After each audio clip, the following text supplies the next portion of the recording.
Just because you have the money to spend doesn't mean that you should spend it. And sometimes when you're shopping, it can lead into developing this bad habit where you find yourself constantly, always shopping. Hey everyone, my name is Bola Shokumbi. I'm the founder and CEO of Clever Girl Finance, and welcome to Clever Girl Finance TV.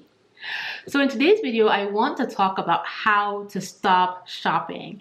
We are in the beginning of December and this is the thick of shopping season.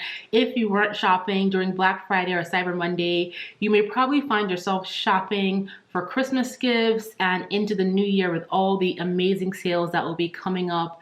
And I will be honest and tell you that I have been guilty of shopping or shopping too much sometimes, especially when I feel emotional or I want to make my kids happy or I want to buy gifts for people. And sometimes I find myself spending money I don't need to.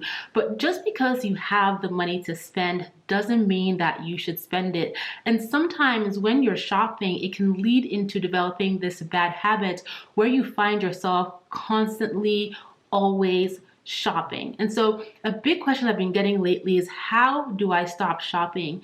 And the truth is, it's not just during the holidays that people shop excessively. When somebody is an over shopper, you'll find that you shop pretty much whenever, right? It doesn't have to be a holiday, it doesn't have to be anything special going on. You see something, you like it, you buy it. And what happens when you do that is that a lot of times people don't feel good about spending that money because they didn't really need the item. They look around their homes or their closets and they're like, oh my God, I have so much stuff I don't need. And sometimes over shopping could be to fill a void. It could be emotional. It could be all kinds of things going on. It could be boredom, right? So let's talk about how to stop shopping so you can focus on achieving your financial goals and getting to that place where even when you do spend money, even when you do shop, you feel good about it and you don't feel guilty because you know that you are achieving your goals. So as I mentioned, when you're overspending money and shopping is that thing that you do, basically what happens is it sets you back from your goals. And your goals could be savings goals, they could be investing goals, they could be goals to travel or do great things, have fun experiences, they could be goals to start a business or goals to pay off debt. But when you're spending money you don't need to on things you don't need, what happens is that you start to create distance between your current self now and your future self, and you increase the amount of time that it's going to take you to accomplish your goals. You also end up having all this stuff, all these things that you don't really need. But when you focus on stopping shopping, essentially you give yourself more time because you're not constantly focused on things. You save your time from all the online browsing that you don't need to do, and you can focus your energy and your time into other things, like actually taking those actions to accomplish your goals. So how do you stop shopping? So my number one tip is move the money and make it less accessible. If you find that you're always spending on credit, cut up the cards and throw them out. You don't have to close the account, but at the same time, you don't need to have the physical card in your hand. And if you memorize those card numbers, call up your credit card company and say, hey, listen, I want a new card with a new number, but don't memorize it. Put it in your safe, cut up the card when it arrives, or throw it in a bag of water and put it in the freezer. Basically, you want to make it less convenient for yourself to shop. So making it less convenient for yourself to shop is one thing. However, that is not the root of the problem, right? That is not the cure to over shopping or overspending. That just eliminates the temptation. And so I really encourage people to assess what they have, assess their spending habits, assess their triggers, and really get clear on what causes you to want to shop all the time.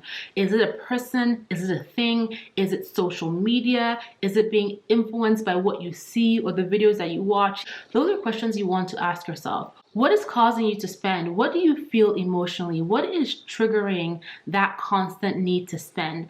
And you'll be surprised that when you do the assessment, you'll get clear on what your triggers are. You can also take a look at your closet, look at your home, and look at what you have, right?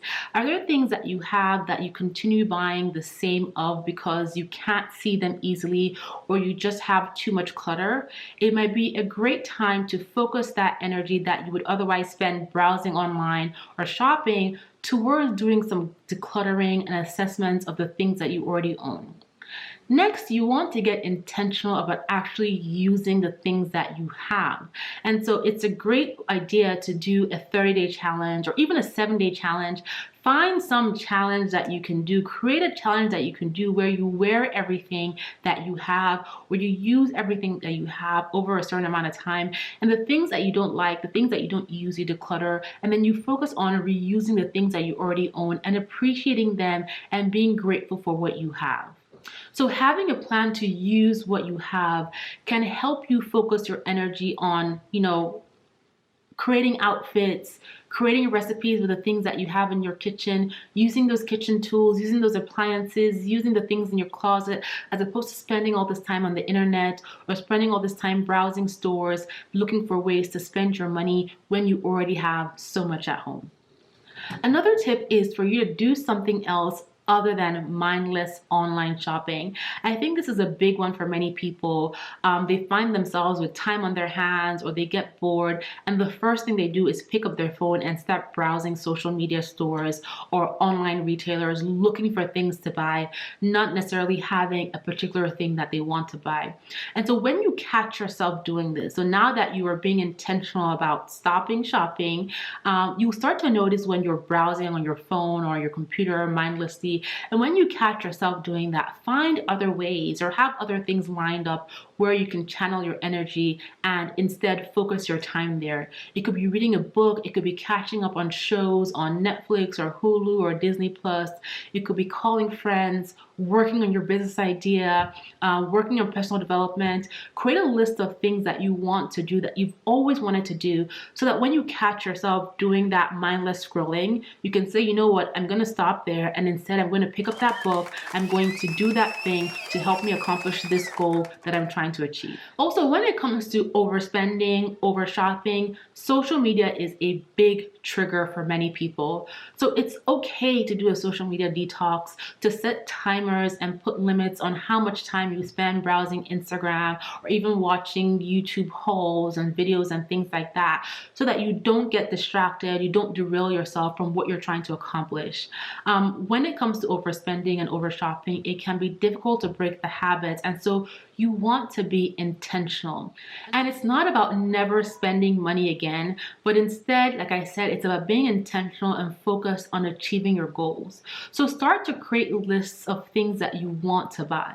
Sleep on them for 24 hours or even a few days or even a couple months while you save for the item, and focus on buying things that you truly want and that you truly love, that you can purchase guilt-free without that icky feeling of, oh my God, I'm spending too much money, I'm over shopping, I have things like this already. You want to put yourself in a position where you don't feel bad or guilty about what you buy when you buy it, and you can do that by minimizing how often you're spending, especially when you're spending mindlessly. So again, you want to move your money, disconnect from the temptations like social media. Plan to use what you have, so assess what you have and declutter. And also, very importantly, create a why around your goals. Your why is what's going to compel you to want to accomplish your goal. So you want to put that why front and center. Write it on a post-it note and put it on your computer screen. Save it as your screensaver, but have your reason why you want to succeed front and center constantly. This way, when you start to feel the urge to spend, you have a reminder of why you want to accomplish your goals, and start getting excited about your goals. Set challenges and rewards for yourself in a meaningful and reasonable way, so that every time you reach a milestone, you can reward yourself accordingly without having to spend on things that you don't need. And again, like I said, feel guilty about them later on. So I hope you found this video helpful, and thank you so much for watching. Don't forget to subscribe to this channel, like and share this video if you found it helpful, and stop by Clever Girl Finance. We have over 30 plus completely free courses to help you as you work on achieving your financial goals. I will talk to you guys on the next video.